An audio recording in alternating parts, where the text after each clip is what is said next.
Est-ce que tu vas devenir ridicule au point de perdre ta dignité parce que tu aimes un homme? C'est un imbécile ou un idiot qui commet les mêmes erreurs ou qui répète les mêmes erreurs en espérant obtenir un résultat différent. Salut la famille, j'espère que vous allez bien, content de vous retrouver dans le cadre de cette nouvelle vidéo. Mais déjà avant, je tiens à vous remercier et vous féliciter parce que vous avez été nombreux à partager notre précédente vidéo sur le racisme par rapport à la mort de George Floyd. Alors dans cette nouvelle vidéo, je vais parler des hommes en m'adressant aux femmes parce que c'est l'acte 2. L'acte 1, c'était parler des femmes en m'adressant aux hommes. Il t'est arrivé souvent de te poser cette question, pourquoi je ne rencontre que le même genre d'hommes? En fait, ces hommes qui n'ont aucun souci de se responsabiliser et de fonder une famille. Tu vois? Et déjà, il va falloir redéfinir ce mot homme et le recontextualiser, pourquoi pas? Parce qu'en principe, un homme ne se résume pas seulement à celui-là qui a un sexe masculin, qui porte un pantalon, qui a un certain statut social. Cela va bien au-delà. Tu ne rencontres que le même genre d'homme parce que tu as les mêmes critères de choix. Et tu conviens avec moi que si tu as les mêmes critères de choix, tu ne peux que tomber sur le même genre d'homme. Est-ce que tu vois? Et en principe, si tu aspires ou tu as ce souci de fonder une famille, de te responsabiliser, de te caser, il va falloir que tu mettes de côté ou bien il va falloir éviter une certaine catégorie d'hommes. Parce que les hommes à éviter ici, tu vois, c'est le genre de mec que tu trouves beau, séduisant, attirant. Le mec qui est conscient qu'il a les atouts et il en use et parfois il en abuse, tu vois. Il est confiant que les femmes tombent et craquent pour lui et il ne se gêne pas à s'en servir pour distribuer du chagrin. Mais généralement, c'est quand tu as envie de te caser, tu as envie de te responsabiliser que tu tombes le plus souvent amoureuse de ce genre d'homme. Tu as fait tout ce que tu avais envie de faire ou du moins tu estimes avoir fait l'essentiel et tu te dis c'est le moment de te caser, de te responsabiliser, de te marier, de faire des enfants, de fonder ta famille. Bingo! C'est là que tu rencontres ce genre d'homme. Non, lui c'est juste un papillonneur. Ouais, quelqu'un qui est juste là pour s'amuser. Vos centres d'intérêt sont très opposés. Tu vois, c'est un collectionneur. Quelqu'un qui ne compte pas s'arrêter là. Il veut découvrir toutes les femmes. Il est à gauche, il est à droite. Il est impliqué, cité dans toutes les histoires des femmes. Tu vois, toutes les femmes lui courent après.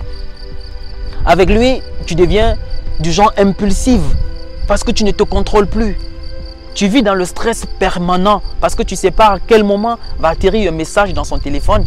Tu ne sais pas à quel moment va atterrir un appel dans son téléphone pour venir stopper votre dialogue, pour venir stopper ta joie, t'enlever ton sourire, pour laisser place à la dispute, à la tristesse, aux larmes. Tu lui cours après. Et en fait, c'est le genre d'homme qui te rend comme une gamine en fait. Tu ne sais même plus ce que tu fais parce que tu commences à le suivre. Tu fais des choses que tu ne faisais pas par le passé. Tu vois, avant, c'est toi qui gérais, mais maintenant, c'est toi qu'on gère. Avant, tu maîtrisais la situation, mais maintenant, tu ne maîtrises plus rien. Tu maîtrises que dalle.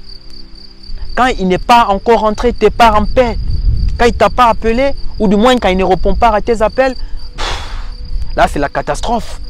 C'est l'hécatombe. Tu ne peux pas trouver le sommeil. Et tu sais, c'est à ce moment que tu deviens le FBI de ta propre vie.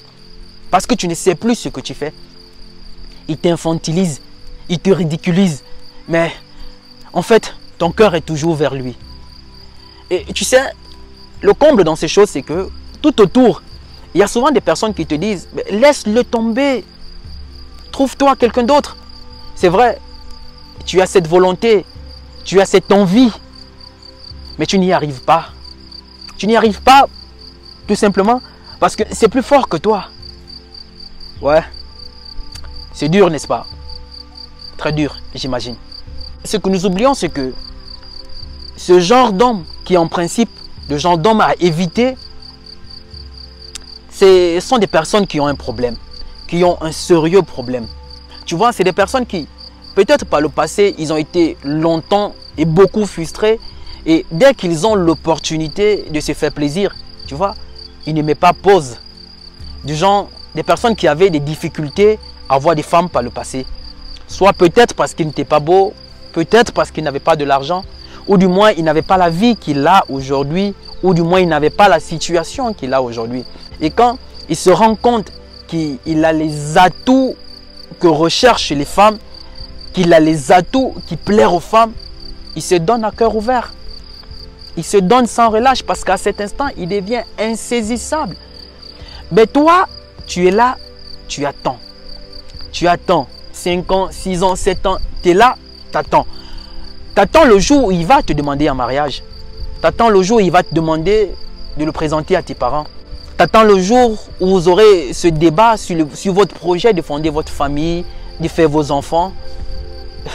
Non. Non, ma chérie, il n'a aucun projet. Il n'a pas ce projet. Il est tout simplement un papillonneur. Il est juste là pour s'amuser, pour collectionner. Toi qui me regardes, tu as été, ou du moins tu es dans cette situation, et tu te poses la question de savoir comment j'ai fait pour le savoir. Non. Tout simplement parce que tu es une femme. Tu es une femme et je sais que les femmes en général subissent des épreuves assez difficiles et souvent injustement.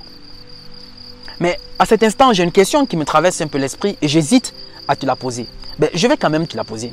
Tu sais, est-ce que tu vas devenir ridicule au point de perdre ta dignité parce que tu aimes un homme? Seul toi, tu as la réponse à cette question. Tu sais? Mais si j'ai quelques petites astuces à travers cette vidéo à te donner, parce que rassure-toi, les hommes à éviter, les hommes difficiles, sont aussi récupérables. Mais cela fera l'objet d'une prochaine vidéo, parce que dans cette vidéo, il est juste question de te parler des hommes à éviter. Tu vois? Maintenant, je vais quand même te donner quelques petites astuces. Deviens d'abord son ami. Deviens d'abord son ami. Et par la suite, essaye de prendre du recul, de prendre du temps pour apprendre à te développer personnellement et investir en toi. Parce qu'en te développant personnellement et en investissant en toi, tu montres à cet homme que non seulement il s'est trompé, mais tout ce qu'il a ne sont que des accessoires. Et que la chose essentielle qui manque à sa vie pour que cela ait un sens, c'est toi. Est-ce que tu vois? Parce que tu es la pièce essentielle qui rendra sa vie complète. Afin qu'il se rende compte de la différence entre toi et les autres. Si tu as appris à être son ami, il comprendra déjà que tu es sa confidente. Une personne qui ne le juge pas avant de le comprendre, mais qui le comprend avant de le juger. Et je finirai avec cette phrase qu'il va falloir que tu partages pour que cela puisse entrer dans les oreilles de tous les hommes. Vous savez les mecs, dans la vie on dit il y a un temps pour tout. Il y a un temps pour papillonner, s'amuser, mais il y a un temps pour dire stop, la récréation est terminée. Il est temps de se responsabiliser et de fonder sa famille. Parce que le temps ne nous appartient pas. Et en plus, c'est la suite logique de la vie d'un homme, de fonder sa famille pour être un exemple pour les plus jeunes, pour la génération future. Alors si tu as aimé cette vidéo, je t'invite tout simplement à t'abonner à ma chaîne YouTube, mais surtout la partager au maximum parce que c'est ensemble qu'on va relever ce challenge d'éveiller les consciences, aider des personnes à vivre la vie qu'elles méritent en réalité de vivre, le best life. Je suis Roland Campbell, ton frère.